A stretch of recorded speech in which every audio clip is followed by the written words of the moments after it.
அன்பார்ந்த ஜோதிட ஆர்வலர்களுக்கு என் அன்பு வணக்கங்கள். நான் ஜோதிடர் திருப்பூர் எஸ்பி நாகராஜ். என்னுடைய phone number, WhatsApp number, GPay number மூணு ஒரே நம்பர் தான். சரிங்களா?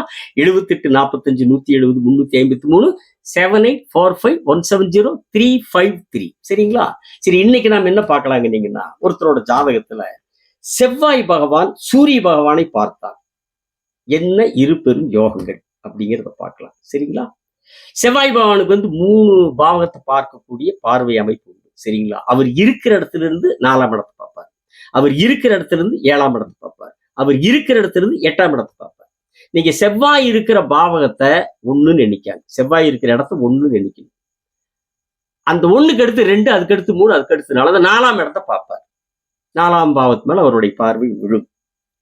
அதே மாதிரி 5, 6 விட்டு 4க்கு அடுத்தது 7ஆம் இடத்தை பார்ப்பார். அதுக்கு அடுத்த பாவகம் 8ஆம் இடத்தை பார்ப்பார். இந்த செவ்வாய் பார்க்கக்கூடிய இந்த 3 பாவகங்கள் லக்னத்துக்கு என்ன பாவகம் வேணாலும் வரலாம். லக்னத்திலிருந்து 12 பாவங்கள் எந்த பாவகம் வேணாலும் வரலாம். சரிங்களா? இதுல செவ்வாய் பகவான் அவர் இருக்கிறது 4ஆம் பாவத்தை பார்க்கிறார், 7ஆம் பாவத்தை பார்க்கிறார், 8ஆம் பாவத்தை பார்க்கிறார் இல்லைங்களா? அது லக்னத்துக்கு எத்தனையாவது பாவங்களா வருதோ அந்த பாவகங்களுக்குன்னு சில விதிகள் உண்டு. செவ்வாய் 4ஆம் பாவத்தை பார்க்கிறாருன்னா அதுக்கு ஒரு விதி உண்டு.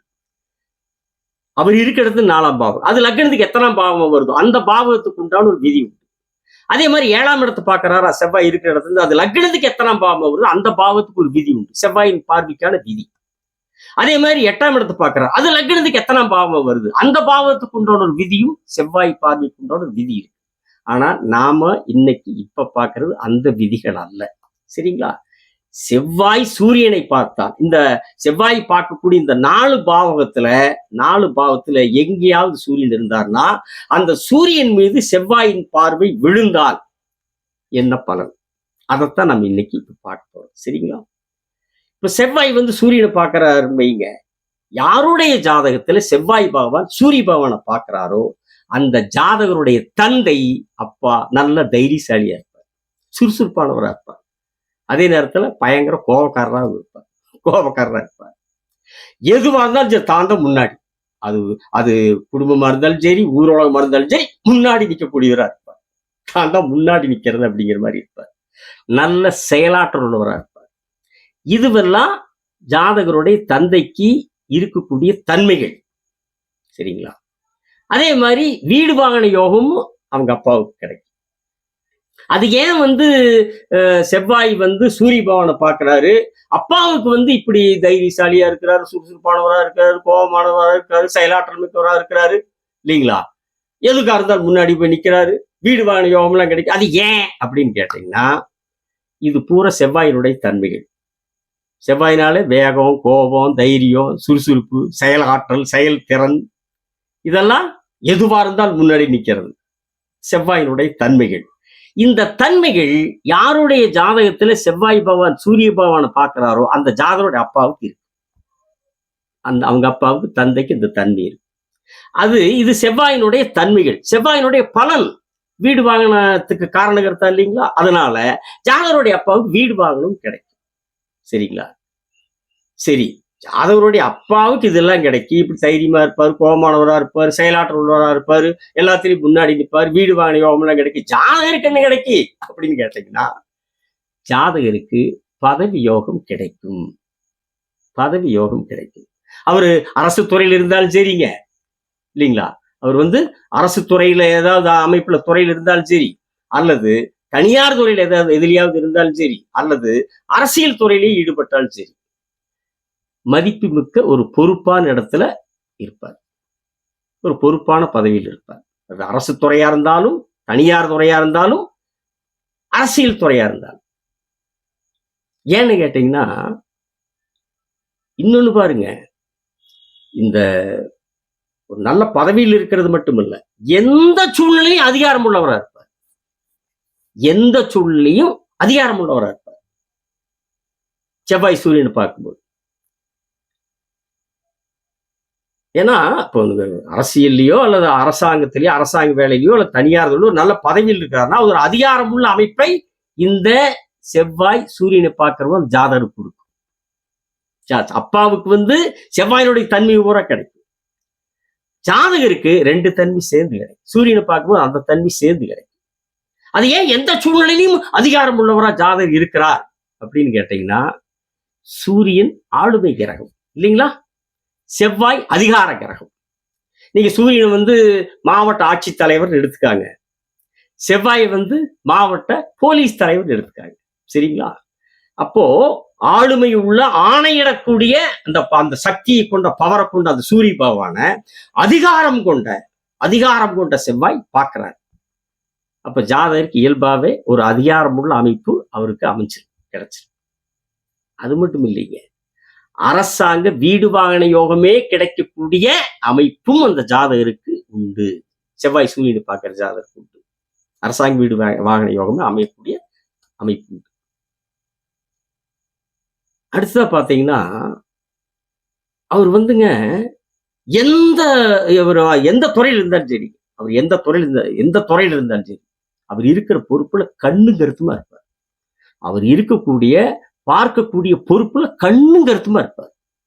ஆனா யாராவது போய் ஏதாவது குறை சொல்லிட்டாங்க வைங்க, அப்படியே தூக்கி எறிஞ்சு ஓடிடுவார், கிளம்பிடுவார். அப்படி ஒருத்தர் ஒண்ணு சொல்லக்கூடாது. யாராவது போய் அப்படி இப்படின்னு குறைகிற சொன்னாங்கன்னா அப்படியே போட்டு தூக்கி வீசிட்டு கிளம்பிடுவார். ஏன்னு கேட்டீங்கன்னா, சூரியன் தன்மானத்திற்கும் சுயமரியாதைக்கும் காரகிரகம் இல்லைங்களா, செவ்வாய் கோபத்துக்கும் வேகத்துக்கும் காரகிரகம் இல்லைங்களா.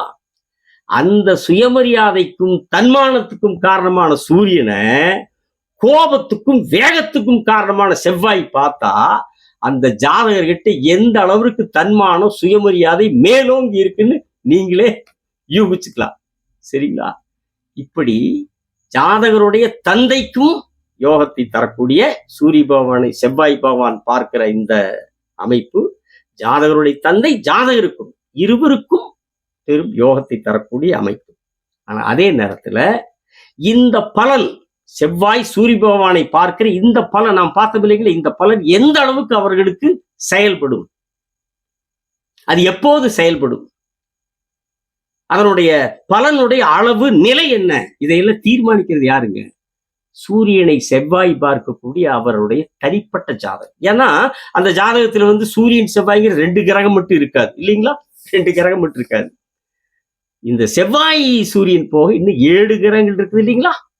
அதோட செவ்வாய் இருக்கிற ஒரு பாவகம், சூரியன் இருக்கிற பாவகம் மட்டும் அந்த ஜாதகத்தில் இருக்காது இல்லைங்களா. இது போக 10 பாவம் இருக்கு, 12 ராசி கட்டத்துல 10 பாவம் இருக்கு இல்லைங்களா. இந்த அமைப்புல இந்த செவ்வாய் சூரியன் போக மற்ற இருக்கக்கூடிய கிரகங்கள் செவ்வாயோடைய சூரியனையோடு சேர்ந்து இருக்கலாம் அல்லது பார்த்திருக்கலாம் இல்லைங்களா. அதே நேரத்துல பார்த்திருக்கலாம்னு எடுத்துட்டீங்கன்னா ராகு கேது இதுல சேர்த்திக்கூடாது. ஒரு கிரகத்தில் ஒரு கிரகம் பார்க்கறதுல ராகு கேது சேர்த்தக்கூடாது. ராகு கேதுக்கு பார்வை இல்லை, ஆட்சி கிடையாது, உச்சம் கிடையாது. ராகு கேதுக்கு 12 பாவங்கள்ல எந்த வீடும் சொந்த வீடு இல்லை, எந்த பாவமும் ராகு கேதுக்கு சொந்த வீடு இல்லை. எந்த வீட்டில் இருக்கிறாங்களோ அந்த வீட்டுக்கு அவங்க சொந்தக்காரராயிருவாங்க இல்லைங்களா. அதனால பார்வையின் வரும்போது ராகு கேது நம்ம எடுத்துக்கூடாது, கணக்கில் எடுத்துக்கூடாது.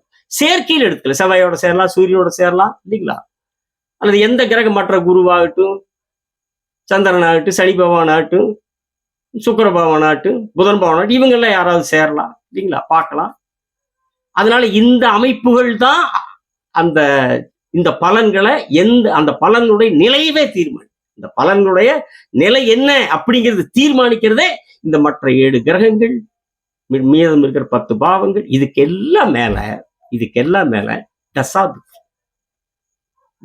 ஒரு மனிதனுடைய ஒவ்வொரு காலகட்டத்தையும், அது ஆணோ பெண்ணோ யாரா இருந்தாலும் சரி, ஒவ்வொரு காலகட்டத்திலேயும் தீர்மானிக்கிறது தசாபுத்தி. அது நல்லதோ கெட்டதோ எதுவா இருந்தாலும் சரி, மனுஷ வாழ்ற வாழ்க்கை நல்ல வாழ்க்கையா அல்லது கஷ்டப்படுற வாழ்க்கை அல்லது ரெண்டுமே இல்ல சமமா அப்படியே போயிட்டு இருக்குதா அப்படின்னா இதை யார் தீர்மானிப்பது? ஒவ்வொரு ஜாதகத்திலையும் லக்னத்தின் அடிப்படையில நடக்கக்கூடிய தசாபுத்தி தான் தீர்மானி. வேற எந்த விதமான அமைப்பும் எந்த மனிதனுடைய பலனையும் முழுமையாக தீர்மானிக்கவே முடியாது. சரிங்களா? அதுலயே விட்டுறாங்க பாருங்க. ராசி பலன், இன்றைய ராசி பலன், வார ராசி பலன், மாத ராசி பலன், ஆண்டு ராசி பலன், புத்தாண்டு ராசி பலன், தமிழ் புத்தாண்டு ராசி பலன், ஆங்கில புத்தாண்டு ராசி பலன் விட்டுறாங்க பாத்தீங்கன்னா, பூரா பித்தலாட்டம். ஃப்ராடு, பொய். சரிங்களா? அப்பாவி பொதுமக்களை ஏமாற்றக்கூடிய ஒரு அயோக்கியத்தனமான செயல்னே சொல்லலாம் இந்த ராசி பலன். அதெல்லாம் மக்களுக்கு தெரியாது. அவங்க நான் இந்த ராசிங்க டிவியில் யூடியூப் சொல்றாங்க, அதை பார்த்து நம்பிட்டு இருப்பாங்க. ஆனா அதுல எதுவுமே இல்லை. ராசி பலன் அப்படிங்கிறது கடைஞ்செடுத்த பித்தலாட்டம். சரிங்களா? ஒரு மனிதனுடைய விதியை, அவனுடைய வாழ்க்கையினுடைய நிலையை, நல்லா வாழ்றானா இல்ல கஷ்டப்படுறானா இல்ல என்ன என்ன அவனுடைய நிலை என்ன, அவனுடைய வாழ்க்கையினுடைய நிலை என்ன, தொழிலுடைய நிலை என்ன, அவனுடைய குடும்பத்தினுடைய நிலை என்ன, அவனுடைய மனைவி மக்கள் அவங்களோட அவங்களுடைய ஒரு உறவு முறை என்ன, அல்லது ஒரு பெண் ஜாதகத்துல கணவன் குழந்தைகளோட அவங்களுடைய நிலைகள் என்ன, பொருளாதார நிலை என்ன, ஆயுளுடைய நிலை என்ன, நோய் நொடி எப்படி, அவங்களோட உறவுகளோட எப்படி இருப்பாங்க, சொந்த பந்தங்களோட எப்படி இருப்பாங்க, அப்பா அம்மாவோட என்ன மாதிரி அமைப்பு, அப்பா அம்மாவுக்கு என்ன அமைப்பு, இது அத்தனை, பொருளாதாரத்தில் என்ன நிலை, கல்யாணம் காட்சி எப்போ, புத்திரபாக்கி எப்போ, அத்தனை தீர்மானிக்கிறது அவங்க ஜாதகத்தில் இருக்கக்கூடிய லக்னத்தின் அடிப்படையிலான தசாபுத்தி மட்டும்தான். சரிங்களா? சரி, அடுத்த காணொளியில் வேறொரு தலைப்பில் உங்களோடு பேசுகிறேன். சப்ஸ்கிரைப் செய்தவர்களுக்கு நன்றி, செய்யாதவர்கள் செய்யுங்கள். வணக்கம், விடைபெறுகிறேன்.